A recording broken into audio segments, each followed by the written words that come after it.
guys, welcome to Consume the Goodness. My name is Kendra. I'm a certified lifestyle and weight management coach, and here we are again for another episode of the I Was Challenged series.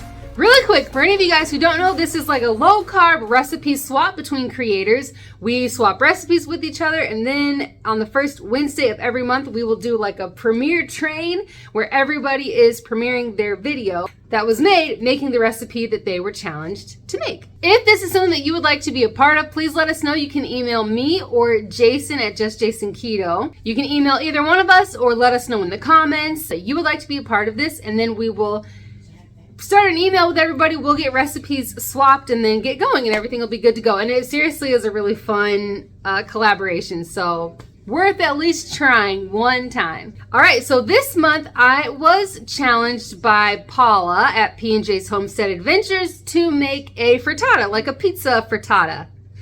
My first frittata! This time I kept things pretty basic, pretty simple, so I did a frittata with ground beef. The only seasoning I used was salt, eggs, pepperoni, a little bit of butter for the pan, some shredded cheese. All right, so to start making this frittata, I browned 1 pound of ground beef in about a tablespoon of butter. I cooked that until it was fully cooked, obviously. Then I was told, so Paula's recipe said to use 8 eggs. So I have 8 beaten eggs here.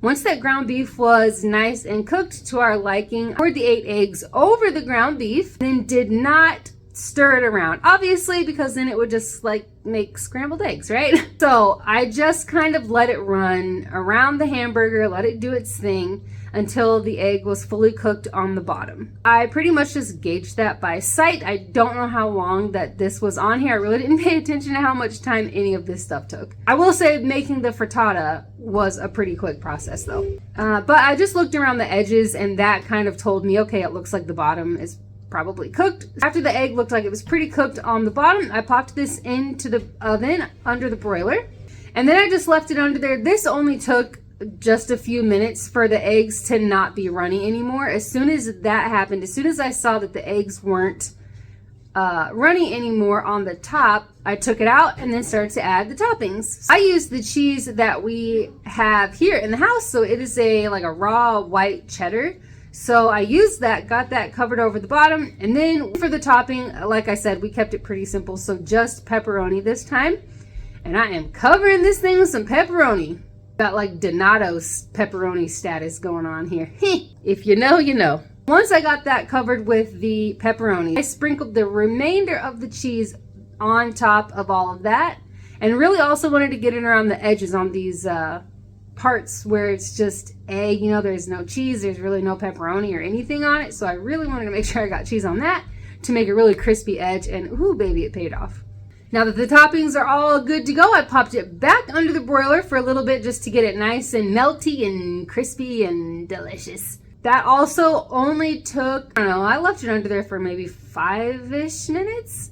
Took that out of the oven, and oh my gosh, it looks so good. After I let it cool for a bit, I cut it in half, and it really did like come right out. I unfortunately was not recording when I thought I was recording. After I cut this in half, I put half of it onto my plate and half onto my husband's plate, and I was not recording that part, which really sucks because it came out of the pan so easily and went onto the, like, transferred onto the plate with such ease. You know, it wasn't a big mess, it wasn't falling apart. So it sucks that I was not recording when I thought I was, but whatever.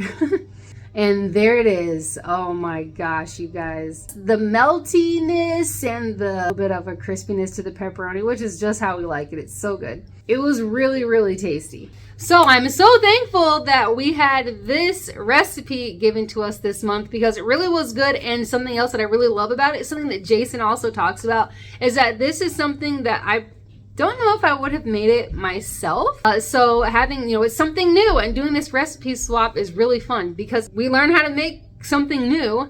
And a lot of times, at least in my experience in this house, the things that we have been swapping, the recipes that I've gotten are things that I've made more than once. Like, it's like in the rotation now of things that we make. All right, that's enough jibba jabba. That's it for my part of this premiere train. Keep hanging out with us, you guys. Let's move on to the next one. I love you guys so much. God bless. And I'll try to be back for the next one.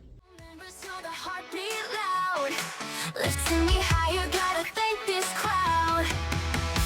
Thank you, never thank you, gift is true.